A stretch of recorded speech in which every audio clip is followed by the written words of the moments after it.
6월 넷째 주 주일 예배를 사도신경으로 신앙 고백을 드림으로 하나님께 예배를 드리겠습니다. 전능하사 천지를 창조하신 하나님 아버지를 내가 믿사오며 그 외아들 우리 주 예수 그리스도를 믿사오니 이는 성령으로 잉태하사 동정녀 마리아에게 나시고 본디오 빌라도에게 고난을 받으사 십자가에 못 박혀 죽으시고 장사한 지 사흘 만에 죽은 자 가운데서 다시 살아나시며 하늘에 오르사 전능하신 하나님 우편에 앉아 계시다가 저리로서 산 자와 죽은 자를 심판하러 오시리라.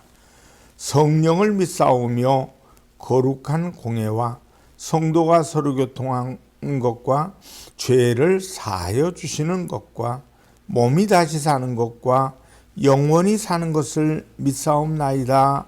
아멘. 452장으로 하나님께 영광을 돌립니다.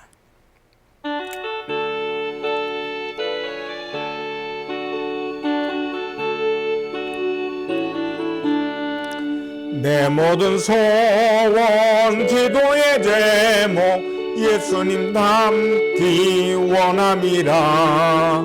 예수님 영상 나 입기 위해 세상에 보았기 전에 예수님 닮기 내가 원하네. 날 구원하신 예수님을 내 마음속에 지금 보도사 주님의 영상 인치소서. 무한한 사랑 풍성한 긍휼 슬픈 자 위로하시는 주. 길 잃은 죄인 부르는 예수 그 영상 담게 하옵소서. 예수님 닮기 내가 원하네. 날 구원하신 예수님을 내 마음속에 지금 보도사 주님의 영상 인치소서. 겸손한 예수 거룩한 주님 원수의 멸치 참으시사 사물을 위해 고난을 받은 구주를 닮게 하옵소서. 예수님 닮기 내가 원하네. 날 구원하신 예수님을 내 마음속에 지금 보도사 주님의 영상 인치소서.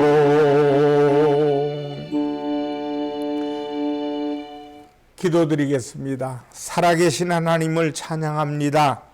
하나님의 영광을 하나님 앞에 감사와 찬양으로 돌리길 원합니다. 오늘 우리의 드려지는 예배를 하나님이 기쁘게 받으시고 우리의 삶 속에 함께 하심으로 하나님의 나라가 더 확장되는 복을 허락해 주시옵소서. 위로 하나님을 섬기고 우리 아래로 많은 사람들의 평강과 하나님이 주시는 평화 기쁨을 누리기를 원하오니 병든 자들 고침받으며 생활 속의 저주가 떠나가며 삶 속의 문제가 치료받는 하나님의 사람들로 만들어 주시옵소서. 이 말씀을 듣는 이들의 귀와 마음과 생각을 열어주시옵고 예수님의 이름으로 기도드리옵나이다. 아멘. 하나님 말씀은 사도행전 10장 24절로 35절 말씀이 되겠습니다.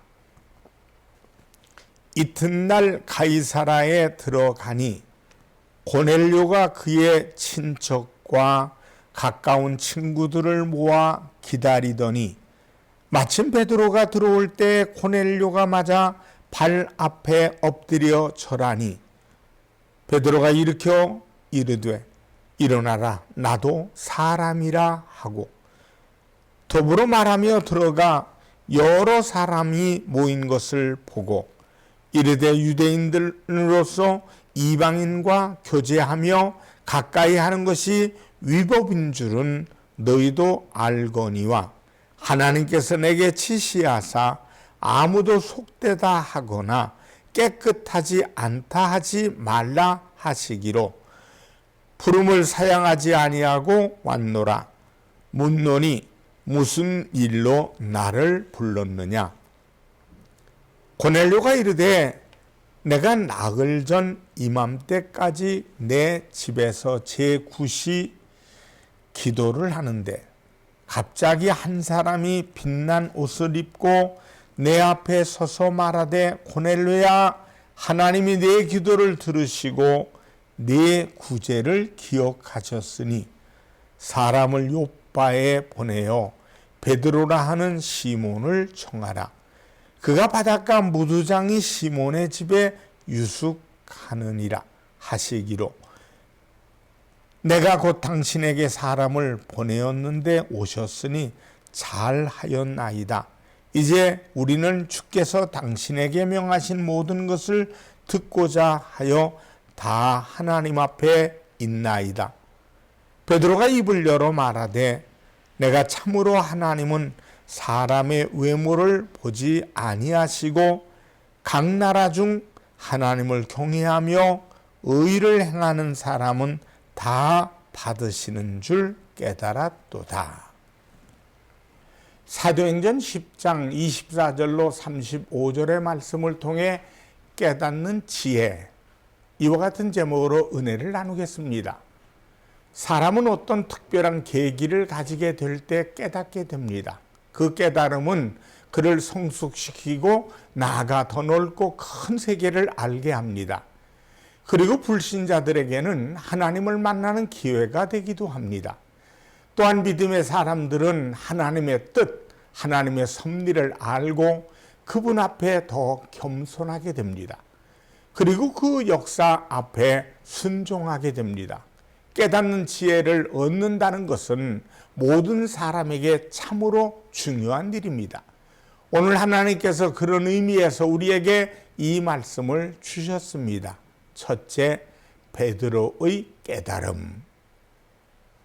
베드로가 하루는 무두장이 시몬의 집에서 기도할 때 환상을 보여주십니다. 하늘에서 네 귀퉁이를 맨 큰 보자기가 내려오는데 그 안에 먹을 수 없는 짐승들이 담겨 있습니다. 그것을 보고 있노라니 하늘에서 소리가 들렸습니다. 베드로야, 일어나 잡아 먹으라. 베드로는 그것이 먹어서는 안 되는 속된 짐승이라는 것을 알고는 거절을 합니다. 그러나 또다시 소리가 들려옵니다. 하나님께서 깨끗하게 하신 것을 네가 속되다 하지 말라. 사도행전 10장 15절에 말씀합니다. 그리고 그 그릇이 하늘로 올라가 버립니다. 그 일 후 고넬료라는 로마의 백부장이 종을 보내어 베드로를 청합니다. 하나님께서 고넬료의 경건함을 보시고 천사를 통하여 네 기도와 구제가 하나님께 상달되었으니 무두장이 시몬의 집에 있는 베드로를 청하라고 하신 것입니다. 그의 청을 받고 베드로가 고넬료의 집에 갔을 때 비로소 보자기의 환상의 의미가 무엇인 것을 깨달았습니다. 35절에 말씀합니다. 각 나라 중 하나님을 경외하며 의를 행하는 사람을 다 받으시는 줄 깨달았다. 그렇게 말합니다. 여기서 베드로는 아주 중요한 몇 가지를 깨닫는 지혜를 얻었습니다. 첫째로는 유대인의 고정관념이 깨어집니다. 유대인들의 선민의식이 무너지는 순간입니다. 유대인들은 자신들만이 구원을 받는다고 생각했습니다. 그래서 이방인들을 무시했습니다. 예수님의 제자들조차도 이 의식에서 벗어나지 못했었습니다. 저들은 땅끝까지 가라는 주님의 명령을 이해하지 못하고 예루살렘 안에 머무르고 있었습니다. 이러한 초대교회를 주님은 스데반의 순교를 통해서 온 유대와 사마리아 땅끝까지 이방으로 흩어 복음을 전하기 시작합니다. 복음사에게 주축인 베드로에게 왜 복음이 이방인에게로 나아가야 하는지, 하나님께서 어떻게 하시는지를 고넬료를 통해서 깨닫게 해주신 겁니다. 그래서 나라 중 하나님을 경외하며 의를 행하는 사람은 다 받으시는 줄 깨달았도다 하고 고백하는 겁니다. 그러면서 하나님은 의식, 외식보다 하나님을 경외하고 의를 행하는 자를 받으신다는 사실을 깨닫게 하십니다. 하나님 앞에 중요한 것은 중심이라는 것입니다. 또한 말씀을 깨닫게 됩니다. 주님께서 말씀하시는 내용을 베드로는 깨닫게 됩니다. 사도행전 11장 16절에 보니까 내가 주의 말씀에 요한은 물로 침례를 베풀었으나 나는 성령으로 세례를 받으리라고 말씀하신 그 말씀의 의미를 고넬료의 집에서 체험한 것입니다. 주님께서 말씀하신 그 의미를 깨달은 것입니다. 바로 이 깨달음이 중요함입니다. 이 깨달음을 통하여서 이제 복음의 방향의 변화가 일어납니다. 예루살렘만이 아니라 유대뿐만 아니라 이방 땅으로 복음이 흘러가야 되는 당위성을 깨닫게 되는 것입니다. 물론 베드로는 이방인을 위한 사도는 아니었습니다. 이방인을 위한 사도는 우리가 잘 아는 것처럼 바울 사도입니다. 그러나 베드로는 중요한 역할을 합니다. 오늘 11장에서 유대인들이 고넬료의 집에서 무할례자의 집에 베드로가 간다는 사실을 질책합니다. 그러나 베드로는 그것이 자신의 뜻이 아니라 하나님께서 하신 것임을 증거합니다. 그리고 주님의 말씀의 의미를 깨닫고 저들에게 말합니다. 베드로의 말을 들은 유대 그리스도인들은 그의 말을 듣고 잠잠하고 하나님께 영광을 돌렸습니다. 그리고 이어서 흩어진 그리스도인들이 이방에 세우는 교회를 세우는 장면이 나옵니다. 특별히 안디옥에 교회가 섰다는 보고를 받은 예루살렘 교회는 바나바를 파송합니다. 한 사람의 깨달음의 지혜를 통해서 복음의 역사가 더해갑니다. 베드로를 통해서뿐만 아니라 고넬료를 통해서 그리고 예루살렘 교회를 통해서 하나님의 크고 놀라운 역사가 확산이 됩니다. 때문에 하나님께서는 말씀을 통해 이 깨달음의 지혜를 누누이 강조하시는 것을 볼 수 있습니다. 하나님의 백성들이 하나님의 뜻을 깨닫지 못하고 살아가고 있음에 대해 하나님께서 안타까워하십니다. 이사야 1장 3절을 보면 소는 그 임자를 알고 나귀는 주인의 구유를 알건만은 이스라엘은 알지 못하고 나의 백성은 깨닫지 못하는도다 하셨도다. 예수님께서도 깨닫지 못하는 무리들에 대해서 참으로 안타까워하십니다. 비유의 말씀을 하시면서 깨닫지 못하는 무리들에게 마태복음 13장 14절에서 이사야의 예언이 그들에게 이루어졌으니 일러스되 너희가 듣기는 들어도 깨닫지는 못할 것이요 보기는 보아도 알지 못하리라고 말씀합니다. 그러나 씨 뿌리는 비유를 통해서 좋은 땅에 대해서 비유하시면서 하시는 말씀을 보십니다. 이는 말씀을 듣고 깨닫는 자니 혹 100배, 60배, 30배의 열매를 맺으리라. 깨닫지 못할 때 하나님의 은혜를 온전히 누리는 삶을 살 수 없습니다. 깨닫지 못할 때는 하나님의 역사가 그 역사 속에 참여할 수 없습니다. 시편 49편 20절에서는 존귀하나 깨닫지 못하는 사람은 멸망하는 짐승 같도다. 극단적으로 말씀하신 겁니다. 둘째, 깨달음과 삶에 대한 말씀입니다. 사람들은 깨달음이 없어서 불행해집니다. 가끔 매스컴에 오르내리는 사람들 가운데 한때 떵떵거리다가 패가 망신하는 사람들을 종종 봅니다.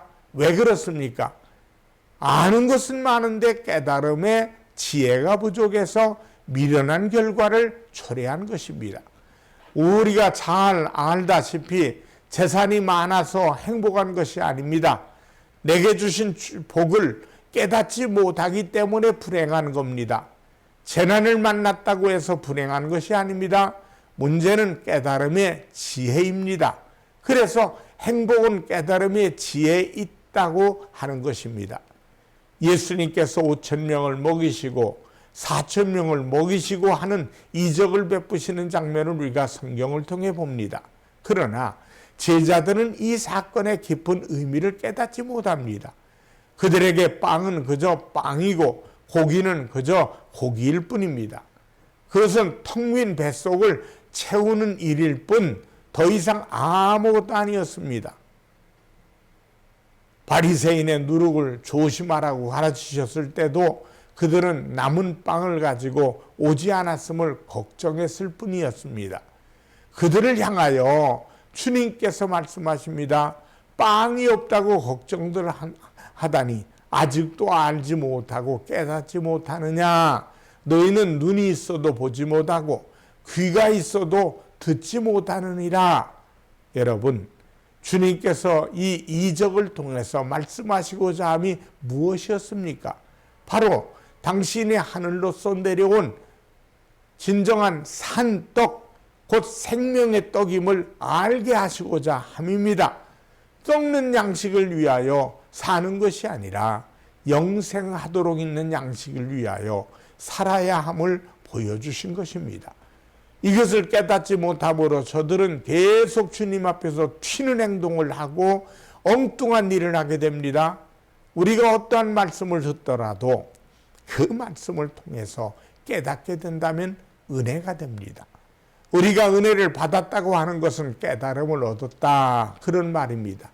그 깨달음이 우리의 삶을 변화시킵니다. 하나님의 기쁘신 뜻을 알고 내가 하나님 앞에 어떻게 서야 할지, 어떻게 살아가야 할지를 알고 순종하게 됩니다. 이 사람이 빛의 역할을 하게 됩니다. 한 제자가 스승에게 물었습니다. 선생님, 깨달음이 무엇입니까? 스승이 대답합니다. 네가 지식을 갖추었을 때 너는 길을 보여주기 위해 횃불을 사용한다. 그러나 네가 깨달았을 때 너는 횃불이 된다. 이렇게 말합니다. 그렇습니다. 지식은 길을 비춰주는 횃불의 역할이 될 것입니다. 그러나 깨달음을 가질 때는 내가 바로 그 횃불이 될 수 있습니다. 여기서 삶의 능력을 가지게 되는 것입니다. 이제 더 중요한 것이 있습니다. 그것은 깨달음을 통해서 하나님의 의를 이루게 된다는 사실입니다. 하나님의 역사를 이루게 될 것입니다. 오늘 우리가 본 말씀이 그것입니다. 베드로는 보자기에 쌓인 부정한 것을 거부했습니다. 율법적으로는 먹을 수가 없는 것입니다. 그러나 그것이 하나님께서 이방인들에게 주시는 복음의 은혜라는 것을 깨달았습니다. 고넬료가 그 집안 사람들이 복음을 듣고 그리스도의 사람이 되는 것을 보고 하나님의 은혜와 그 복음의 역사를 깨달은 것입니다. 그리고 저들에게 깨달음의 증거를 한 것입니다. 그 증거는 그 순간만이 아니라 이제 이방을 향하여 가게 됩니다. 이방인들도 복음을 듣고 구원받는다는 사실을 알고 사도들이 흩어지기 시작합니다. 곳곳에 교회가 세워지게 됩니다. 세 번째, 깨닫게 하소서. 깨달음을 위하여 기도하십시오. 이 깨달음은 아는 것이 아닙니다. 아는 것과 깨닫는 것은 다릅니다. 안다는 것은 이성의 기능에 근거해서 합리적으로 이해하는 것을 말합니다. 그러나 깨달음이란 지혜를 생산해내는 것으로 알고 느끼고 결단하는 종합적인 지식입니다. 지, 정, 의가 합쳐진 그러한 지식입니다. 이것을 우리가 스스로 얻을 수 있는 것이 아닙니다. 성령님께서 깨닫게 해주셔야 합니다. 그러므로 여러분, 날마다 기도합니다. 하나님 아버지, 성령님께서 나를 깨닫는 지혜를 주시옵소서. 깨닫게 하여 주시옵소서. 하나님의 영광이 여러분들의 삶 속에서 횃불을 들고 나가는 게 아니라 여러분이 횃불과 같이 환하게 펴지는 삶이 되기를 주님의 이름으로 축원합니다. 사랑하는 성도 여러분, 이것을 아는 것이 먼저 중요합니다. 깨달음은 하나님의 선물이라 그런 것입니다. 그런데 사람들은 스스로 깨달음을 얻으려고 합니다. 세상의 종교가 그렇습니다.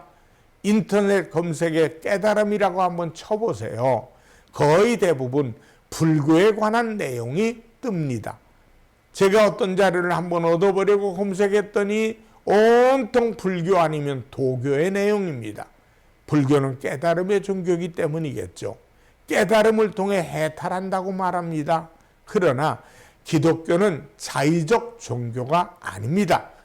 오직 하나님의 은혜 안에서 이 시대는 성령님께서 우리에게 깨닫게 해주셔야 됩니다. 구원도 생명도 깨달음도 하나님의 은혜 안에서입니다. 그래서 시편 기자는 119편에 보면 깨닫게 하소서라는 말이 표현이 7번이 나옵니다. 시인은 몇 번씩이나 이것을 간청합니다. 곧 하나님께서 깨닫게 해주셔야 한다는 겁니다. 오늘 베드로의 깨달음을 보세요. 베드로의 깨달음은 스스로 얻은 것이 아닙니다. 이것은 지식도 경험도 훈련도 아닙니다. 하나님께서 성령을 통하여 깨닫게 해주시는 것입니다. 네 번째, 깨닫게 하시는 통로들 때문에 우리는 기도해야 합니다. 기도는 깨달음의 통로입니다. 사실 오늘 베드로의 깨달음도 기도의 결과입니다. 그는 매일 3차례씩 기도했습니다. 기도할 때 그 상황으로 인도하시고 하나님께서 그 같은 진리를 깨우쳐 주신 것입니다. 하나님의 말씀 가운데 있을 때도 깨우쳐 주십니다. 다니엘서 9장에 보면 하나님의 말씀을 펼쳐 들었을 때 유다가 바벨론의 포로에서 1년 후면 해방돼서 고국으로 돌아갈 것을 깨닫게 해주셨습니다. 바벨론에 포로되어 온 지 딱 69년 되던 해에 다니엘이 에레미야서를 읽다가 이 사실을 깨달은 것입니다. 그리고 하나님 앞에 엎드렸습니다. 종교개혁자 마틴 루터도 종교개혁을 일으킬 수 있었던 시발점이 어딘 줄 아십니까? 바로 말씀을 통하여 깨달음입니다. 그는 로마 캐토릭이 성경보다 교황에게 더 권위를 두고 있고 사제가 하나님과 인간 사이에 중재자이며 인간의 의가 하나님의 의보다 더 앞서 있는 것에 대해 면죄부로 인간의 구원의 문제를 돈으로 사고파는 것에 대한 회의를 느끼면서 하나님의 말씀 가운데 들어갔을 때 하나님의 말씀을 통해 깨닫게 하십니다. 오직 의인은 믿음으로 말미암아 살리라. 인간의 공로나 자격이나 돈이 아닌 오직 믿음으로 인한 하나님의 은혜, 그 안에서만이 인간이 구원받는 사실을 깨닫게 됩니다. 그리고 비덴베르크 성교회의 정문에다가 95개 조항의 논제를 내걸으면서 종교개혁의 막을 올리게 됩니다. 우리 한 사람 한 사람을 개혁하는 동력은 바로 하나님의 말씀입니다. 이 말씀이 우리를 깨우칩니다. 우리의 가치관, 우리의 우선순위, 우리의 삶의 질과 방법, 하나님 앞에서 살아가는 모든 것을 깨우치십니다. 말씀 안에 있을 때 우리는 성령을 통하여 진리를 깨닫게 되는 것입니다. 예배 가운데 나아갈 때도 하나님은 깨우침을 주십니다. 시편 73편에 보면 시인은 악인이 형통함을 보고 고민하게 됩니다. 왜 의인은 고난을 당하고 악인은 형통한가? 이것을 가지고 심히 고민하다가 성전에서 예배드리면서 깨닫게 됩니다. 저들이 결국은 망한다는 사실을. 그리고서는 고백합니다.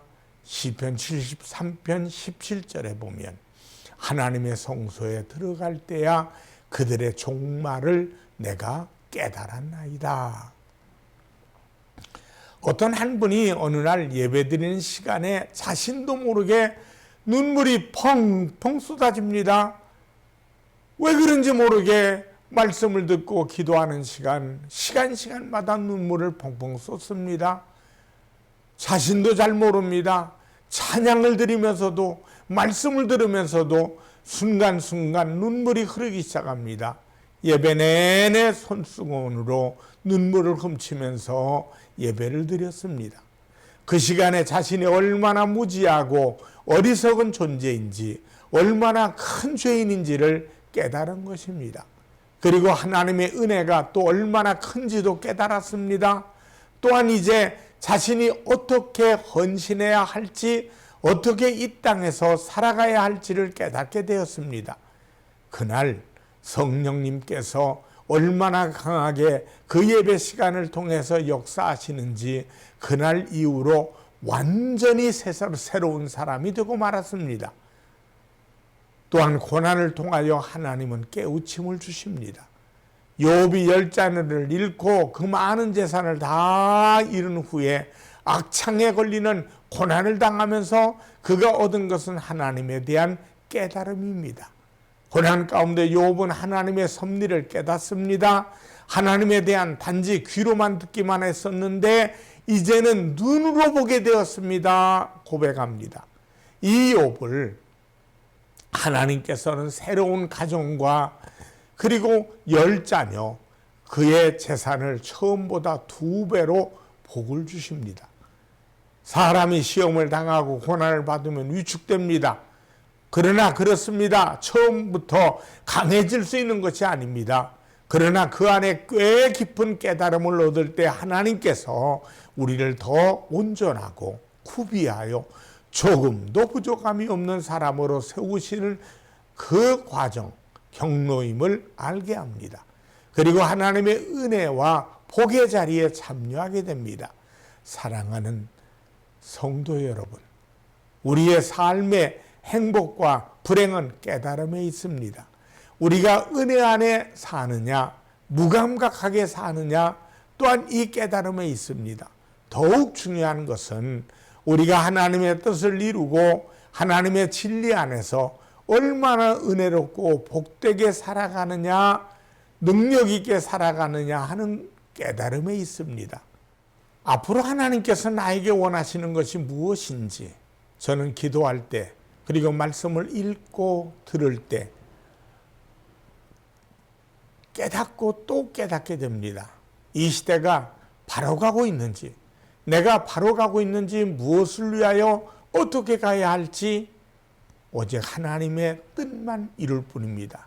그래서 행복합니다. 사랑하는 성도 여러분, 깨달음의 능력을 통해서 더 은혜로운 삶과 능력 있는 삶이 되기를 축원합니다. 기도하겠습니다. 하나님 아버지, 살아가는 동안에 하나님께서 우리를 깨닫게 하시옵소서. 성령님께서 깨닫게 하시옵소서. 말씀을 들을 때 깨닫게 하시고 손을 모아 하나님 앞에 기도할 때 깨닫게 하시옵소서. 예수님의 이름으로 기도드리옵나이다. 아멘. 헌금을 위해 하나님 앞에 축복 기도를 드리겠습니다. 살아계신 하나님, 하나님께서 복을 주시옵소서. 우리의 심겨진 예물에 복을 주시옵소서. 하나님께 드려진 예물을 하나님이 복을 부어 주시옵소서. 나눠주고 구워주고 베풀어줘도 부족함이 없게 하시옵소서. 하나님의 것으로 구별할 줄 아는 은혜로운 성도들의 손길이 날마다 풍성하게 하시옵소서. 예수님의 이름으로 축복하며 기도드리옵나이다.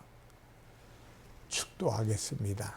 지금은 우리 주 예수 그리스도의 은혜와 하나님 아버지의 무한하신 사랑과 성령님의 충만 교통하심이 예배드리며 영광 드리는 모든 이들에게 이제부터 영원토록 함께 하시기를 간절히 축원하옵나이다. 아멘.